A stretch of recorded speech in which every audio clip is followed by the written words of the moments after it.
Authorities in Taranaki are investigating the poisoning of a pōhutukawa planted by two Air Force veterans, a symbol of their friendship. In 1951, Eddie Hurley and Bob Begley planted the tree on their shared boundary at the historic Batch settlement of Taranaki.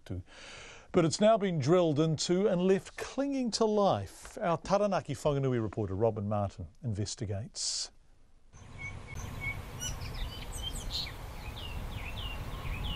Taranaki is about 70 kilometres north of New Plymouth on State Highway 3 and best known for its access to the dramatic Three Sisters rock formation. It's also home to a cluster of 26 batches, some more than 100 years old, which are listed with Heritage New Zealand. The clapboard batches are recognised as being representative of a classic Kiwi lifestyle that is becoming increasingly rare. But Gillian Hurley says she got a nasty surprise when she visited the family batch this week. We noticed one of the pōhutukawas, we've got two on the property, and one of them had been poisoned and was slowly dying. And my partner Jeff had noticed that there were some holes in there in the tree, so we assumed poison must have been put into the pōhutukawa. Ms Hurley says her dad Eddie and Bob Begley drew ballots for the batches after the Second World War. They built them in New Plymouth and sort of brought them out bit by bit over Mount Messenger out there back in that would have been the late 40s.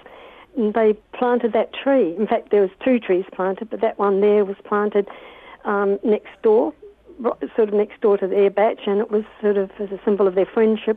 Ms Hurley says the tree has been regularly trimmed and the family is at a loss to explain why anyone would want to kill it. Jenny Goddard is the chair of the Taranaki Batch Leaseholders Association. She's taken aback at the apparent poisoning.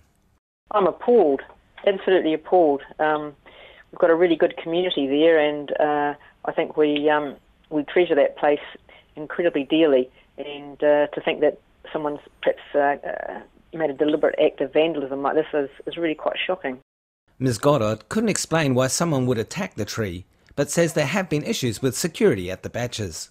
When there were issues, things weren't stolen. It was really just more kind of crazy people breaking a window and getting in, but not actually taking anything. So just very disturbing, but not actually things being taken so much.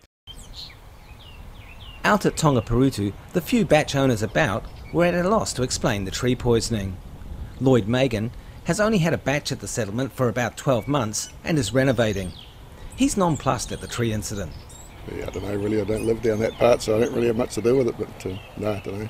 But yeah, there's no need for it to happen, is there? No, it's got nothing to do with me, so I'm not worried about it really. Mike Brown's family has had a batch a few doors down from the Hurleys since the 1950s. He's worried. Hey, that's pretty disconcerting from my point of view, to think that someone would deliberately kill a tree without discussion with the owners of it. It is lawlessness, and anything outside of the law is, as I said, it's a disconcerting factor. Paul McEvoy was visiting the area with his wife Keita. He reckoned the culprit was probably close to home. Actually, we find these ones here a different colour, and they're quite unique. But why somebody would do that, it's only must be somebody who's disgruntled with it, I'd say. The New Plymouth District Council, which manages the reserve, says it's looking into the incident and saddened that a pōhutukawa has been targeted in this way. I Taranaki mo te hōtaka o te ahiahi, ko Robin Martin aho.